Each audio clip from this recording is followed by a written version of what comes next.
Our dear, kind, and merciful Heavenly Father, we thank Thee for all the ways You are in our lives and involve Yourself with us. We thank Thee for the rain that You've just provided for us for the nourishment of the earth. We thank You that You can allow our gardens to grow and that we might think of You and be prepared for that day when Thy Son shall return and establish Thy kingdom here upon the face of the earth. We pray for those who are not as blessed this night to come together, that You will be with them through whatever trial, tribulation, whatever may be upon their lives, that they might find strength and comfort in You. We ask Your guidance upon this meeting tonight, that we might learn so many more things and be influenced by them in a positive way that might help and guide our lives. We thank Thee for Your ever-presence in our lives, and ask for these things, and into the name of Thy Son, Jesus the Christ. Amen. Amen. Thank you. Okay, so we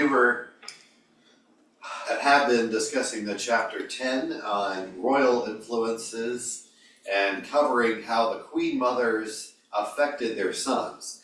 Usually when you had a good queen, almost every single time actually without fault, every time you had a righteous queen, you had a righteous king that came after her. When you had a wicked queen, it almost didn't even matter what the father was, there was a wicked son. And that's why you see this crazy flip-flopping in both the kings of Israel and the kings of Judah, is because a lot of it depends on the mother, because they spend more quality time raising the children than anybody else. So we had left off with Athaliah. Who can tell me who Athaliah's father was and mother? Back to them again. Jezebel and Ahab. Yeah. Who is her grandfather from Sidon, who was a high priest of Baal. His name was Ethbaal. Yeah, Ethbaal. I'm not very convincing in teaching this class, apparently. But Ethbaal killed his brothers to become king, and you see the exact same kind of wickedness in Athaliah as her grandfather, Jezebel's father, who is Ethbaal. Ethbaal. Ethbaal. Or Baal. So, Athaliah had a brother who actually reigned for 1 year. Who was that?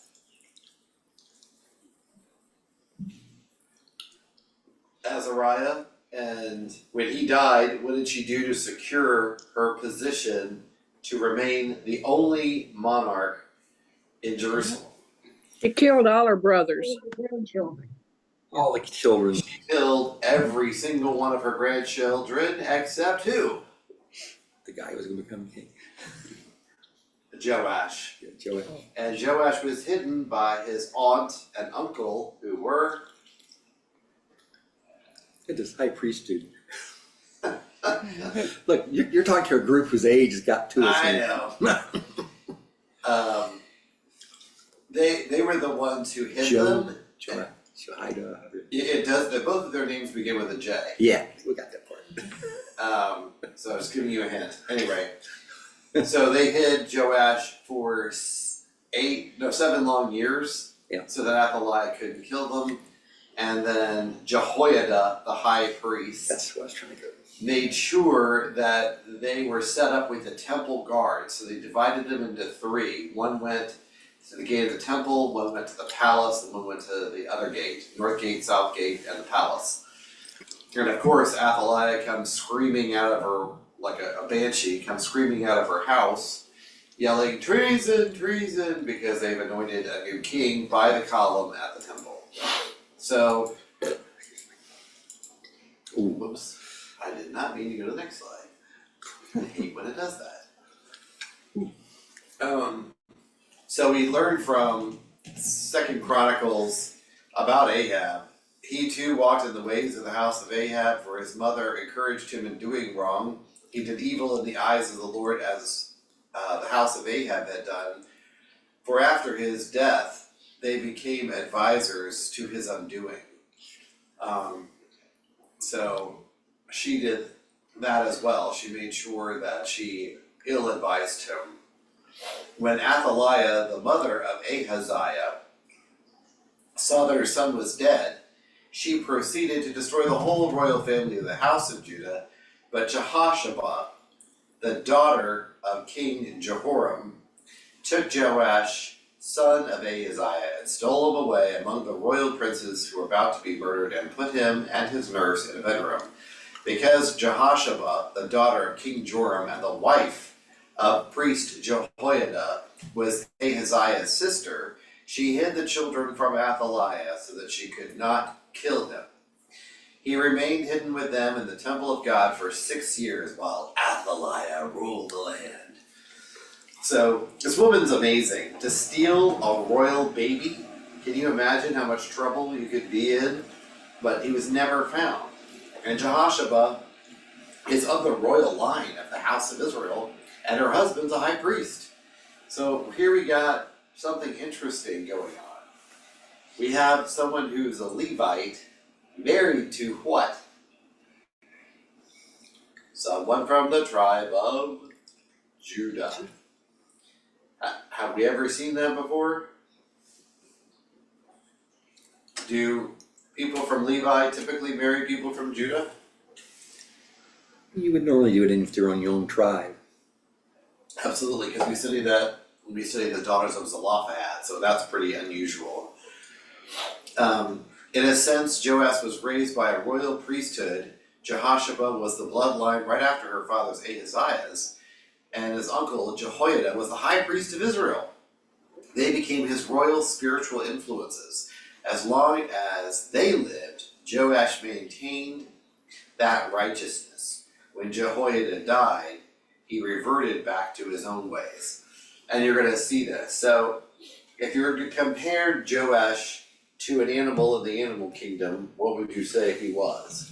Because I got a great spirit animal for this guy. He's a chameleon.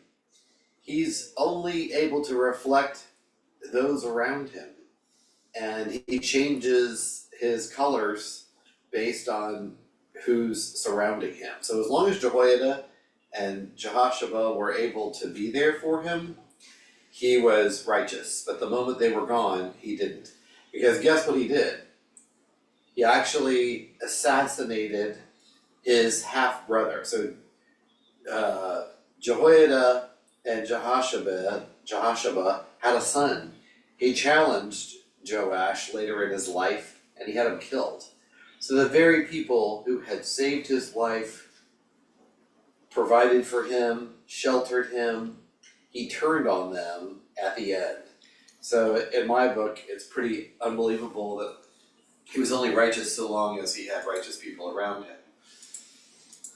So, I really like this article that was written by Joel Ryan, and it was Queen Athaliah really as bad as her mother Jezebel and father Ahab? So I'll get somebody to read this slide. Okay. Well, this is a perfect opportunity. David or Nancy, would y'all like to start with this nice, beautiful font? Nice big font. Athaliah proved to be as depraved as Jezebel and turned her own husband's heart from God. Not only did Jehoram open the door for Baal worship in the southern kingdom, he also killed his 6 brothers to consolidate power. Athaliah also corrupted the heart of her son, Ahaziah, who walked in her family's ways. The wickedness of Ahab and Jezebel only spread, infecting 2 nations in multiple generations. So I just want you to see that a woman's influence can spread globally for good or globally for bad. You women don't realize how much power you really have. There's a lot of power here, and it's not for the good, but I'm always trying to balance it by showing both examples. Just like there's good men and bad men, there's very righteous women and very wicked women, and not a whole lot in between. And so now there's a bumper sticker that everybody uses and says, and it's quoted from I don't know who, but it basically says, good women never made history. In other words, they weren't famous. Only bad girls, bad women made history, you know.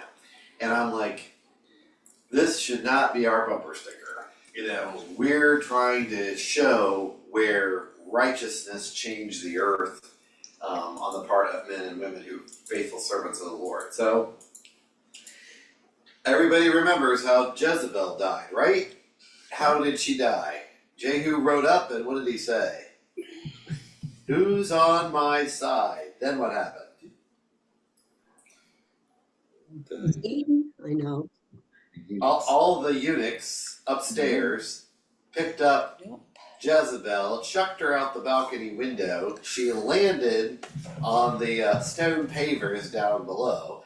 Then the horses trampled over her, tenderizing the meat. And then the rabid dogs, like we have dogs in America, nothing like back then. If you want to get a picture of it, go to Mexico. You can see ravenous dogs wandering around the city that are rail thin looking for scraps all the time. That's what you would have seen, were these wayward dogs that were just like wolves wandering around. So they ate Jezebel. What was left of her when they were done feasting? Her nails. Yeah, her hands and her head. I think that was it. Yeah. Hands, feet, and head. There's not a lot of muscle there. So can we get a reading for a reader for 2 Kings chapter 11? We can. Can't be sure how big the font is. David, is that a good enough font on your side, or shall I find someone else for you? I'm sorry, I would ask you to have someone else read this one. Okay, not a problem. Give me 1 second, please. All right, Joanne, you're up next, please. If it's too small, I can read it, and then somebody else can read another one. It's kind of small, but I'll try. Okay, we can always find someone else. Do you want to just read it, Walter? I can. Joanne, you want me to just read it for you? Yeah, I can't. I'll No problem. All right, here we go. From 2 Kings 11, Athaliah and Joash. When Athaliah, the mother of Ahijah, saw that her son was dead, she proceeded to destroy the whole royal family. But Jehoshabat, the daughter of King Joram, and the sister of Ahaziah, Ahaziah, just leave it be. Took Josh, son of Ahaziah, and stole him away from among the royal princes, who were about to be murdered. She put him and his nurse in a bedroom to hide him from Athaliah, so he was not killed. He remained hidden with his nurse at the temple of the Lord for 6 years, while Athaliah ruled the land. In the 7th year, Jehoiada sent for the commanders of the units of hundreds, the Karaites, and the guards, and had them brought to him at the temple of the Lord. He made a covenant with them and put them under oath at the temple of the Lord. Then he showed them the king's son. He commanded them, saying, "This is what you are to do. You who are in the 3 companies that are going on duty on the Sabbath, a third of you guarding the royal palace, a third at the Shur gate, and a third at the gate behind the guard, who takes turns guarding the temple. And you who are in the other 2 companies that normally go off Sabbath duty are to all guard the temple for the king." So nobody was on a shift that day. Everybody stayed, and they went to 3 different places. And it was the Karaites and all the guards, and they were under oath, basically, to guard the palace and the 2 entrances, the Sur gate and the 3rd gate behind the guard. So pretty amazing. He knew exactly what to do. Hopefully this is a bigger font. I'll just read this one. "Station yourselves around the king, each man with his weapon in his hand. Anyone who approaches your ranks must be put to death. Stay close to the king wherever he goes." So they were acting like the secret service. They were literally not going to let them out of their sight. The commanders of units of hundreds did just as what Jehoiada the priest ordered. Each one took his men, those who were going off duty on the Sabbath and those who were going off duty, and came to Jehoiada the priest. Then he gave the commanders the spears and shields that belonged to King David, and that were in the middle of the temple. Were in the temple of the Lord. The guards, each with a weapon in his hand, stationed themselves around the king, near the altar and the temple, from the south side to the north side of the temple. Jehoiada brought out the king's son and put a crown on him. He presented him with a copy of the covenant and proclaimed him king. They anointed him, and the people clapped their hands and shouted, "Long live the king!" Then Athaliah heard the noise made by the guards and the people, and she went to the people at the temple of the Lord. So this is quite amazing because of what's going on. So he puts a copy of the law in his hands, he puts a crown on him, and they shout so loud that it wakes up Athaliah, and she is stunned to see this going on, because she didn't get an invitation, by the way, being reigning monarch that killed all of her own grandkids. I'll get a reader for the slide. Verse 14. Yes, I'm waiting for it. Okay. Joanne, is that bigger for you? That's better. Okay. Athaliah and Joash, she looked, and there was the king standing by the pillar, as the custom was. The officers and the trumpeters were beside the king, and all the people of the land were rejoicing and blowing trumpets. Then Athaliah tore her robes and called out, "Treason, treason!" Jehoiada, the priest, ordered the commanders of the unit of the 100 who were in charge of the troops, "Bring her out between the ranks and put her to sword anyone who follows." The priest had said she must not be put to death in the temple of the Lord. So they seized her, and they reached the place where the horses entered in the palace grounds, and there she was put to death. So just like horse meat, she was killed at the horse gate and taken out. And what were Jehoiada's instructions to the guards? He said, anybody who followed her. All right. So her retinue, whoever came with Athaliah, were to be slain. So this is what I want to get to. When a fugitive from justice wants to get away from the law today, what can they do? Where can they seek sanctuary? Not many places. Anyone? Okay, they can go to a church and declare sanctuary and evade the law. What's interesting is that God never said that about the temple. This is not the first nor the last person who would be killed on the temple grounds. Who else do we absolutely know was killed inside the temple? Righteous Abel, who The temple grounds. temple ground, not in the temple. Either in the temple or out. I just want to make sure we're covering anything within the temple territory. Joab. Yeah, I was waiting for that. Get Susie. Yeah. Joab, and I think there's one Righteous more. Abel, who was slew, thanks, between the horns of the altar. Yeah, that was Zechariah. And Zechariah meant, yeah. Yep, Zechariah that's very good. So there's one more, and it's during the time of David as well, I believe. I thought it was Adonijah. I thought he was also fled to the temple and got killed there, as well as Joab. So, and it comes from Leviticus, and it says, even if somebody is a fugitive and they go into the temple, you are to slay them there. Mm-hmm. Why would God say that, since it was considered such a holy place that it would happen in his temple? And I would also rope in here several other instances in scripture, which is like Ezekiel 9 says, start slaying at my temple and move outwards. It always starts at the temple. So what is actually happening at the temple? It's one word, begins with a J, ends with an E. Justice. I would have said righteous justice was being put in place. It's justice. Rebellion.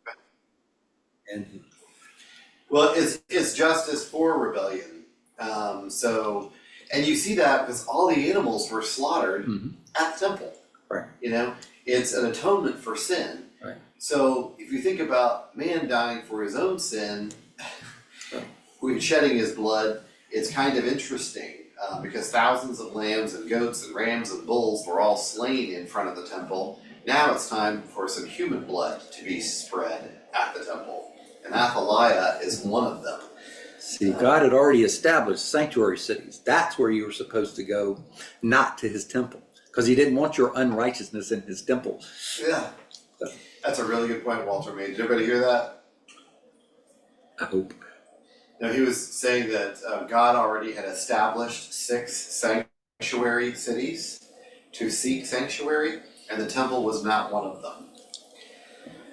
So, to me, it's just very interesting that there are several who were killed inside the temple, and Ezekiel 9 is about the man with a writing kit, and he says, go and mark everybody with Taw, the last character of the Hebrew alphabet, who mourns and weeps over the detestable things going on in the land. And then he sends in 6 men with a deadly weapon, and he says, go and kill anybody who doesn't have the mark of God. So he says to them, start at my sanctuary and wipe out from there out. And that's exactly what they do. And where will you see that pattern again? When the kingdom returns. Exactly. I can't wait. So Athaliah is not the first or the last. Okay, so. Well, you know what? Also, they were cleaning the temple. I mean, cleaning it out of the, like Christ did when he went in and, cleaned out all of those people selling things and The money changers and the merchants. yes. Absolutely. So Athaliah was her own worst enemy. She planted the seeds of her own demise. I'm not going to get anybody to read this slide because it's the same verse in all these different versions. And I love this one. It's Proverbs 19:3. You can use this one and quote this one all over town because it's relevant to everybody's life. NIV says, a man's folly ruins his life, yet his heart rages against the Lord. NASB says, foolishness of a man ruins his way, but his heart rages against God. King James says, the foolishness of man perverts his ways, and his heart fretteth against the Lord. So there's all different versions in here. CEV says, we are ruined by our own stupidity, though we blame God. Yep. Or blame the Lord. That's for So sure. there's lots of good verses in here. DT is, I forget which version that is. The folly of man distorts his way and his heart is irritated against Jehovah. So she's always angry and always upset and always in a mood, and it's her own ruin that has caused this. So I think this is a very appropriate verse for Athaliah. Or a wise woman builds her house carefully and a foolish woman tears it down with her own hands, whichever you like. So, can I get a reader for this one? And this is a conclusion of Athaliah. Yeah. Neil, it's your turn, please. Okay. Both of these authoritative and abusive women cracked through the pages of history like thunder in our generation. They used all their worldly influences to achieve the selfish and self-gratifying ambitions of their own flesh. And they trampled everything in the path to get there. In the end, they were the ones who were trampled. They reaped and they sowed in life. They warned us, like the tale of Jacob Marley, they brought their own suffering upon their own heads. So, it's basically saying they reaped what they sowed in life. They sowed rebellion, they sowed devastation, bloodshed, and that's exactly what they reaped at the end of their lives. So I do like, from the Christmas Carol, the character of Jacob Marley. He's only got a brief moment on the stage, But he's covered with what when he visits Ebenezer Scrooge? Chains and locks. And he's covered with chains and locks, and it's very, very heavy. It's a ponderous chain, and how do they get fashioned? With every bad deed and sin of life, a link was formed and a padlock put upon. Yeah, so he basically says, all these chains I forged in life because of what I didn't do. You know, I was about my business, but mankind was my business. The common welfare was my business. The poor were my business. The widows were my business, and I didn't take care of them. And so it's a great lesson to us, because Athaliah was only concerned with her own power and ambition. God must get tired of that worn out record. People who want world domination, people who want to control others, people who want to be in charge of everything. They're never the servants of it all, which Christ was in serving others. They're always the one who went to take and take and take. And what did God say to Israel when they asked for a king? What would the king do to them? God warned Samuel, says, you go and tell Israel, this is what's going to happen when you have a king. Going to basically take from you. Your sons, your daughters, your crops, your animals, your people, your lives, basically. All of everything you've got is going to go for his service.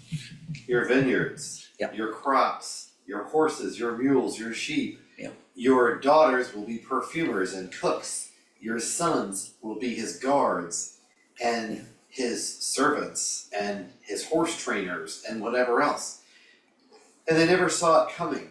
And Athaliah is probably the best example of what God was warning them about, because she took everything that she could. So there's a wonderful Bible study you can do on your own. This is a little cheat sheet of things to ponder and personal reflections. I kind of liked it. Some other lady put this together, and I thought it was really good. But it's something that's a retrospective that you can look at and think about. You know, in what ways do we want to avoid Athaliah's path and what she did? So anyway, I like number 7. Have you ever trampled over other people in an effort to achieve success? Have you ever compromised your values to get what you wanted? Are you in any way like Athaliah? So it's a lesson to all of us that it's always there for anyone. Okay, now we're going to be moving on. This is some recommended reading. There's a lot of great books about Athaliah. So I'll just take a moment to share that with you, and then we'll move on. So now we're going to be looking at another queen. This is Queen Mother Abijah. She was the wife of wicked King Ahaz and the mother of the righteous King Hezekiah. This woman deserves true props, kudos, congratulations for what she accomplished, because Ahaz was such a wicked king. And Hezekiah, when he comes, everybody's like, oh, Hezekiah was such a righteous king. Oh, he's such a righteous king. Like, who helped develop, frame, and make that? It was all to the mother, Abijah. And she did such an incredible job of tutoring and instructing her son, Hezekiah, and preventing him from knowing how wicked his father Ahaz was. So it's a lot for us to think about. When you see this flip-flopping going on between a wicked king, a righteous king, and then another horrible king who was Hezekiah's son. Manasseh reigned for 55 years and one of the most horrible kings that ever came around. He rejected everything his father had done, and he set up Baals, Asherahs, worshipped Chemosh and Molech, the gods of Ammon and Moab, and it was because his mother was such a wicked mother. But here I want to give laudation to Abijah, because she had to raise her son in an adverse environment. Something very difficult for a woman to pull off even in that day, because she was so high up and so visible. So can I get a reader for just sort of the background to Abijah? Okay. Patsy, it's your turn.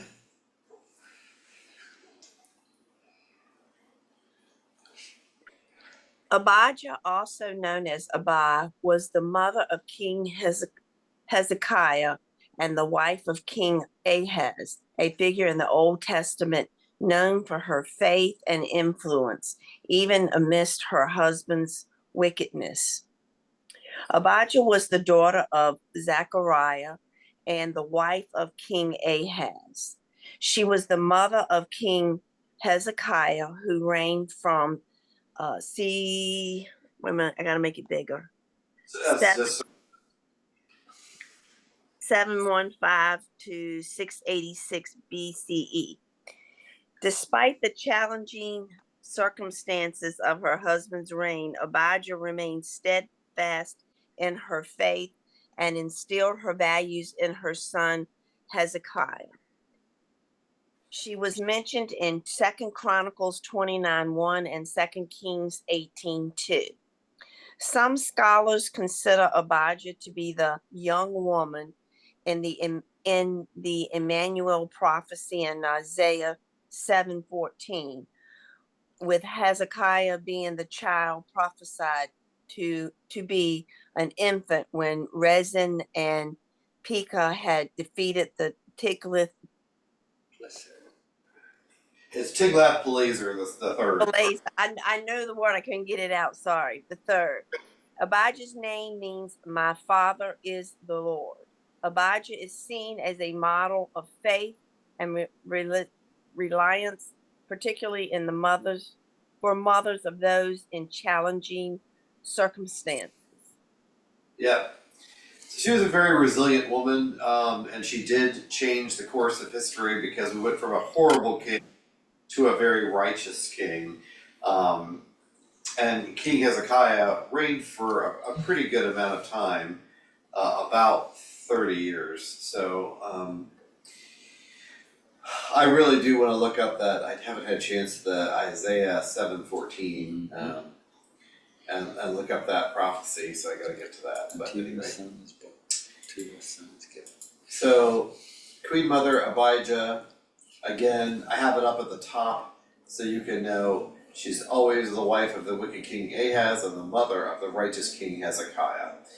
So this tells us a little bit more about her and also about Hezekiah. So can I get a reader for the slide? Yep. Susie, you're up, please. I hear thunder and it's pouring rain.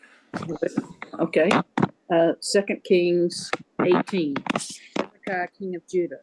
In the 3rd year of Hosea, son of Elah, king of Israel, Hezekiah, son of Ahaz, king of Judah, began to reign. He was 25 years old when he became king, and he reigned in Jerusalem 29 years. His mother's name was Abijah, daughter of Zechariah.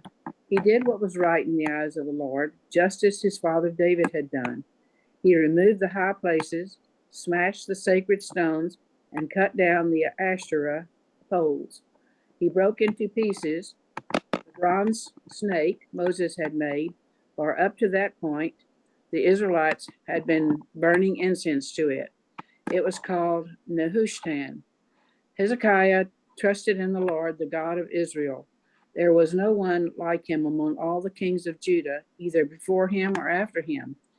He held fast to the Lord and did not cease to follow him. He kept the commands the Lord had given Moses, and the Lord was with him. He was successful in whatever he undertook. So thank you for reading that, Susie. So we can see that Hezekiah was a major reformer. He totally cleaned house in Israel. He stopped the idol worship. He even went so far as to remove something that had been worshipped for 700 years in Israel. What was that? Nehushtan, which means in Hebrew that bronze thing.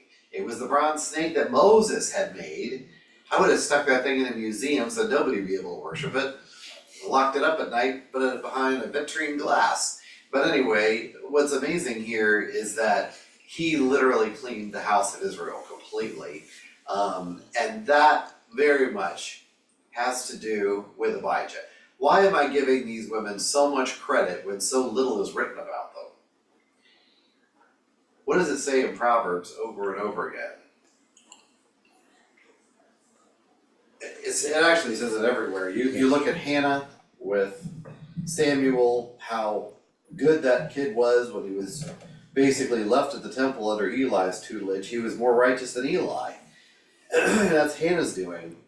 You look at all that Mary did for Joseph and you see it screaming off the page over and over again. And you see also with Hezekiah his earnestness to do the Lord dwells in his heart. So I would love to know what Abijah said when she was his mother when he was a kid. You know, what story she told him from the law, from Moses to Elijah to who knows what story she drew from to say this is what you must do when you become king. You need to clean up this land, and you know, constantly instilling in him what kind of a man he needed to be, constantly telling him that wisdom was a pillar and the Lord was a pillar he would have to hold on to. So I very much would love to, hopefully in the kingdom age, meet Abijah and understand how she created such a massive reformer in Israel. It was a real paradigm shift, and unfortunately Hezekiah's son undid all of that. But she should be given a lot of credit for what she accomplished. So Yeah. train a child in the way he should go, and when he is old, he will not depart from it. There you go. That's one of them, definitely, Susie. I like that. But sometimes that doesn't work. So it's not always, but the chances are really good if you're training them up right. Yeah. Well, as my parents used to say, I brought you into this world, I can take you out. Oh, yeah.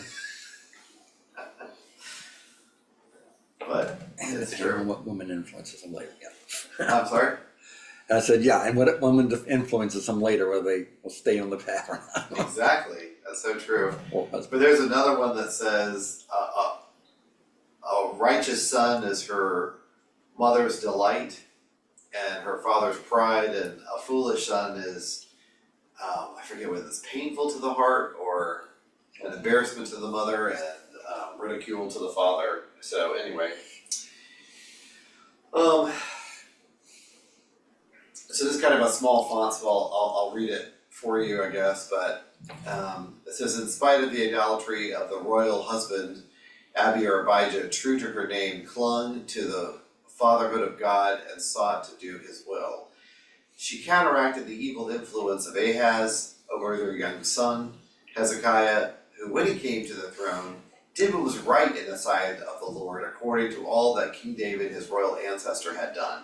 And that's the thing, is she took Ahaz as a young child and plugged him in with King David. And she's like, I want you to follow the pattern of King David, not your father, Ahaz, who is so wicked.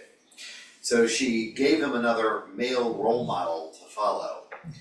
Inspired by God, about whom she had learned a great deal from his noble mother, Hezekiah brought about a mighty national and a religious revival. The name Hezekiah means strong in the Lord, and doubtless his mother Abijah or Abi had much to say in the choice of such a name, reflecting this, as it did, her confidence in Jehovah.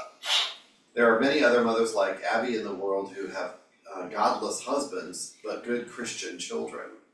The reverse is also true for those who are, for there are those women who have godly husbands, but are most ungodly children.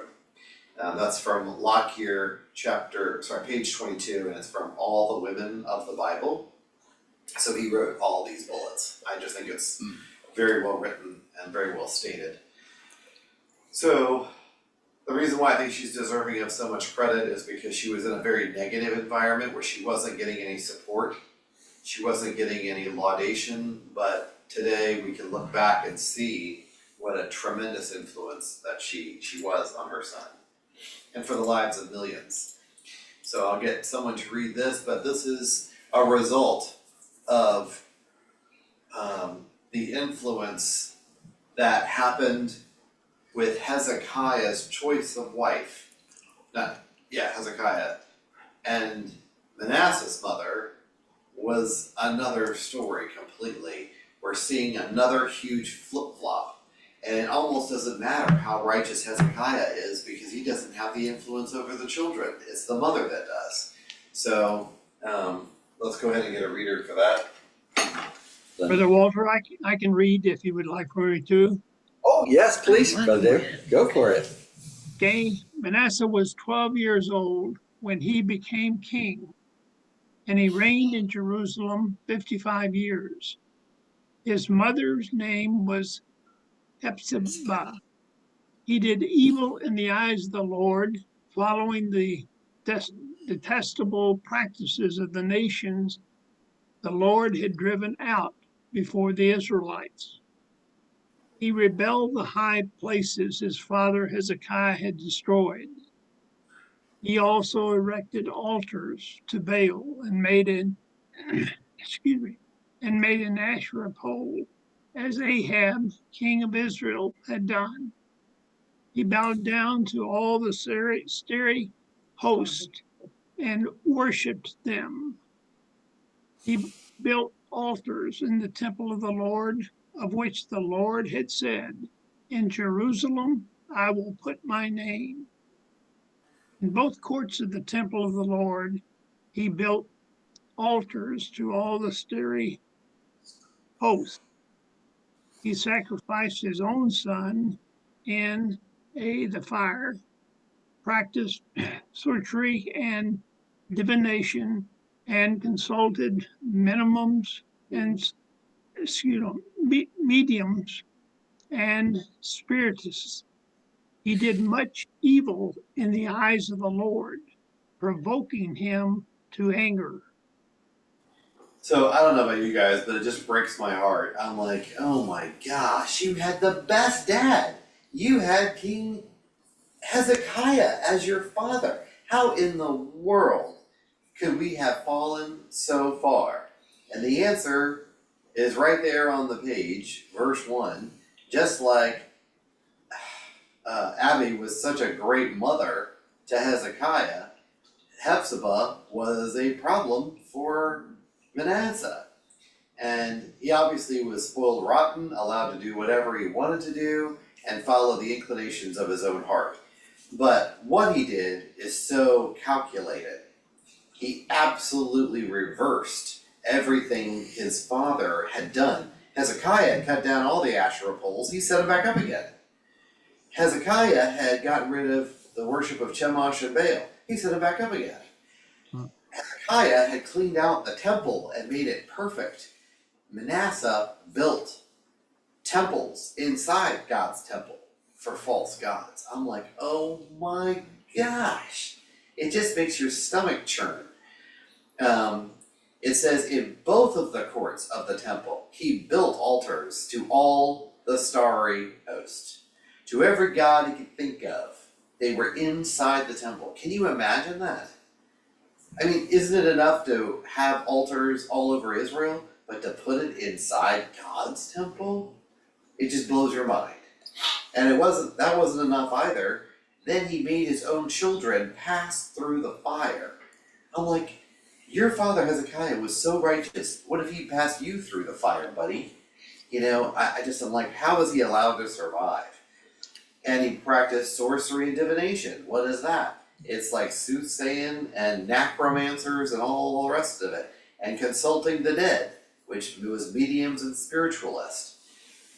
And he did all this evil, and you're like, where did this come from? You know, how can you have such a great example of a father and fall so far from the mark? Yes, it was his own inclination, but I think it was specifically mentions who his mother was here so that we know she wasn't following the same party line as King Hezekiah. And you then have to ask, well, why in the world did Hezekiah marry her? And I don't have the answer for that. Okay.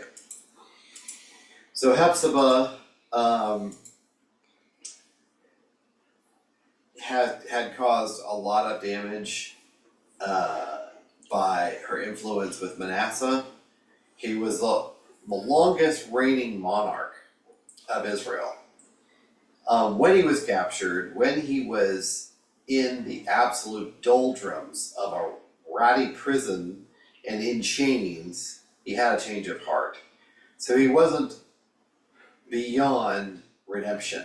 But you hear through the rest of Scripture that God had not forgiven the nation for the wickedness that Manasseh caused. His influence as king was huge. And just like Hezekiah was a great reformer, he was a great for throwing over into rebellion everything that his father had accomplished. So can I get a reader for this slide? Go ahead. Blow my nose. He took the carved Asherah pole he had made and put it in the temple, of which the Lord had said to David and to his son Solomon, "In this temple and in Jerusalem, which I have chosen out of all the tribes of Israel, I will put my name forever. I will not again make the feet of the Israelites wander from the land I gave their forefathers, if only they will be careful to do everything I commanded them, and will keep the whole law that my servant Moses gave them." But the people did not listen. Manasseh led them astray, so that they did more evil than the nations of the Lord had destroyed before the Israelites. The Lord said through his servants, the prophets, "Manasseh, king of Judah, has committed these detestable sins. He has done more evil than the Amorites who preceded him, and has led Judah into sin with his idols. Therefore, this is what the Lord, the God of Israel, says. I am going to bring such disaster on Jerusalem and Judah that the ears of everyone who hears of it will tingle." Perfect timing. So we see in this passage, Manasseh led them astray in everything that he did, and he did more evil than who? Some of the people that the Lord threw out of the land when the Israelites first came. Who would that be? It was the Amorites. Yeah. So his sins were worse than the whole nation of the Amorites. I hope this means something to you when we read it, because these nations had reached the full measure of wickedness and were thrown out of the country. And believe it or not, Manasseh's an overachiever. He actually went beyond what the Amorites did and was chucked into prison himself. So, if this is too small, I could read it, but if you have a reader, that'd be great. But this is sort of putting this all together. This is a new queen. We're going to be Joe, talking. can I back you up a minute? You sure can. Okay, we were talking about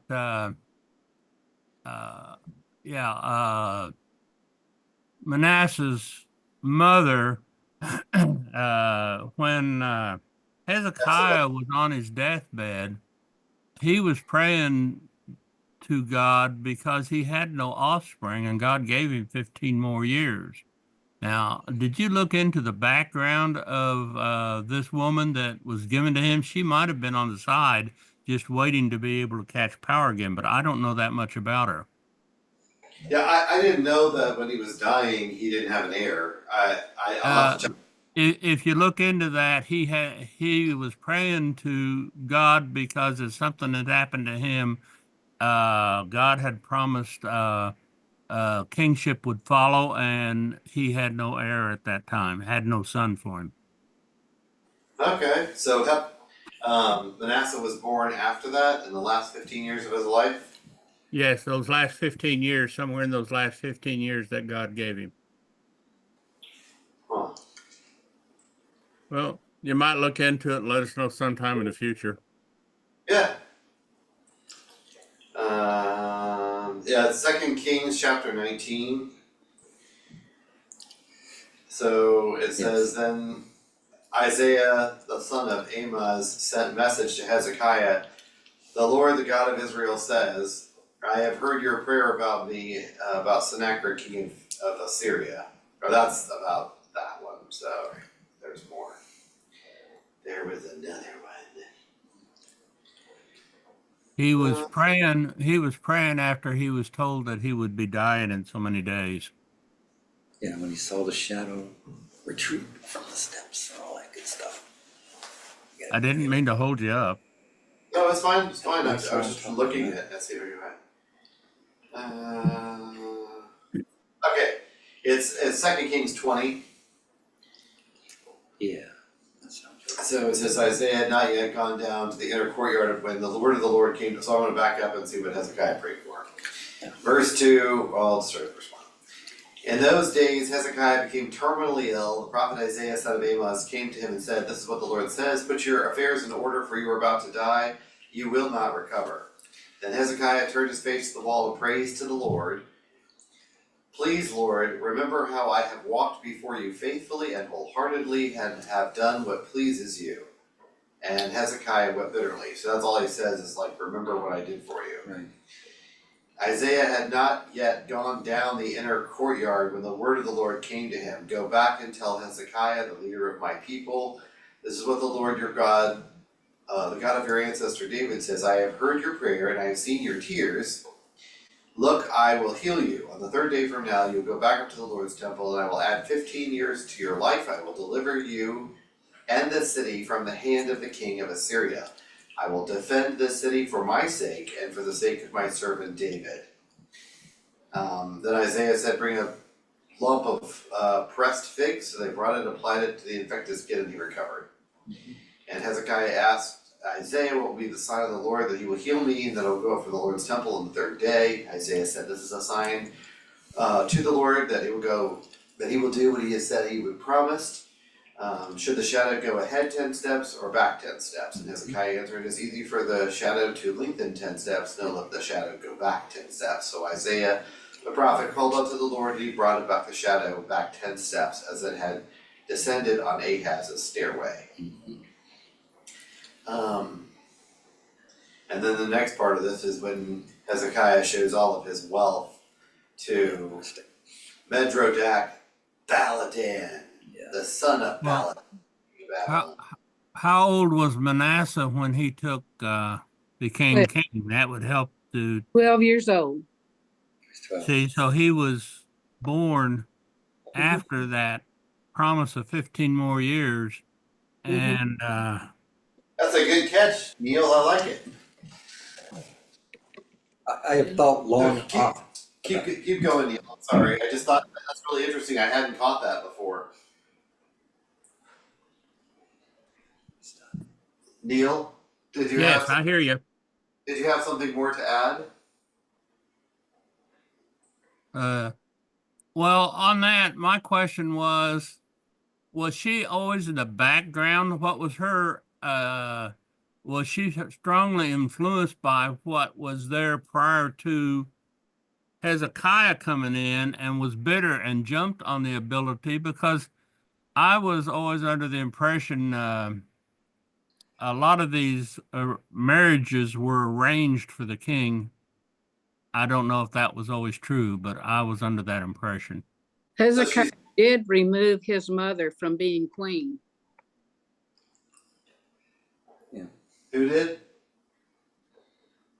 Hezekiah removed his mother from being queen. Yeah, but I'm not talking about Hezekiah's mother. I'm talking about Manasseh's mother. Hezekiah was married, had a child, Manasseh, who became the king. Yeah, she's only mentioned in two places, and it's 2 Chronicles 29:1 and 2 Kings 8:2. If anybody want to look that up.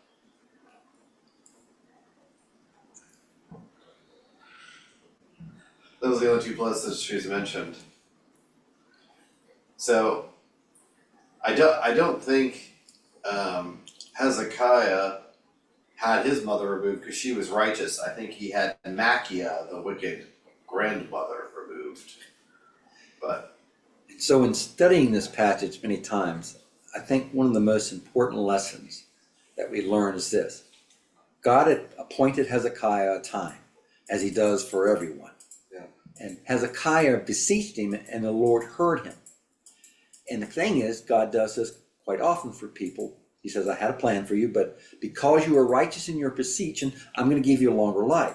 The lesson is this. We must be very, very careful in that extended life of what we do and how we behave. Because at that point, Hezekiah would have died in full righteousness. Everything was great, and he did everything God wanted.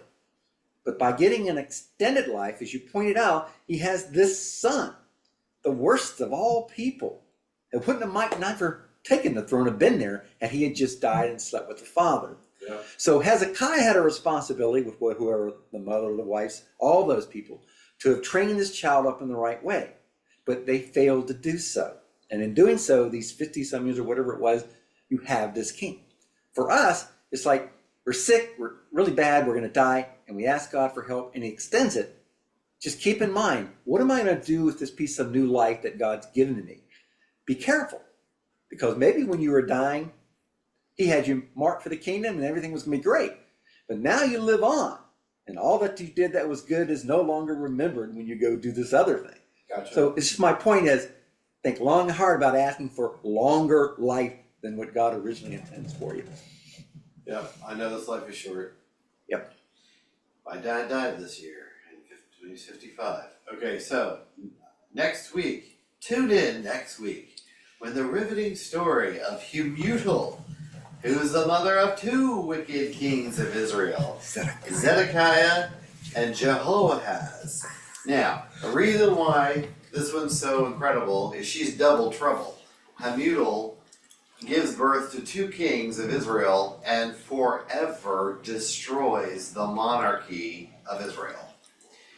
No one takes the place of these two monarchs. They're done. They're occupied by the Babylonians, they're occupied by Media Persia, then Greece, then Rome, then 70 AD happens and they get kicked out until 1948. So this woman, Humutal, produced two really wicked kings, not as bad as Manasseh, but pretty bad. Yes. And it's just amazing, like, you had two kings that came from your womb and they ended the empire completely. So we'll pick up with that next week. And I hope you all have a good week and get all your planting in. Now that the soil is soft and gushy, you can get things done. And I'll be praying for our people in Missouri, because I guess the 3 bad dates in Missouri is always the 21st through the 23rd of May. That's like Tornado Alley for those guys. So week. anyway, Neil, thank you for your comment tonight, and that was very good. And Susie, thank you for yours. You caught several of them, and I hope you'll have a wonderful evening. Did anybody have any news they wanted to share?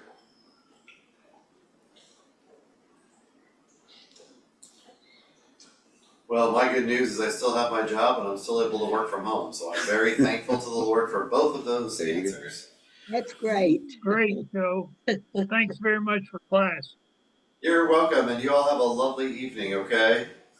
All Good right. night, all. Thank you. All right. Good night. Good everybody. night. Good night. Bye-bye.